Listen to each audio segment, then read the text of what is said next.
ব্যাংককে বিমস্টেক সম্মেলনের সাইডলাইনে বৈঠক করেছেন প্রধান উপদেষ্টা অধ্যাপক মোহাম্মদ ইউনূস ও ভারতের প্রধানমন্ত্রী নরেন্দ্র মোদী। বেলা ১২টায় সম্মেলনের ফাঁকে এই বৈঠকে বসেন তারা। এতে দুই দেশের স্বার্থ সংশ্লিষ্ট নানা বিষয়ে কথা হয়েছে তাদের মধ্যে। অন্তর্বর্তী সরকারের দায়িত্ব নেওয়ার পর প্রথমবারের মতো নরেন্দ্র মোদীর সঙ্গে বৈঠক করলেন অধ্যাপক মোহাম্মদ ইউনূস। বান্ডেল থাকলে প্রতি সেনমানিতে টাকা বাঁচবে। বিকাশ সেনমানি বান্ডেল কিনে জিতুন প্রতি লেনদেনে। এর আগে বৃহস্পতিবার বিমস্টেক সম্মেলনের নৈশভোজে দুই নেতার সাক্ষাৎ হয়। এ সময় তারা কুশল বিনিময় করেন।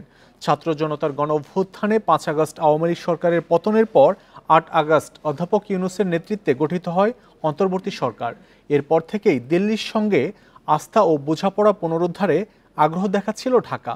কথা বলতে চাইছিল বাণিজ্য, আন্তঃসীমান্ত পরিবহন, সীমান্ত ব্যবস্থাপনা, ভিসা প্রক্রিয়া শিথিল ও রাজনৈতিক স্থিতিশীলতা প্রসঙ্গে।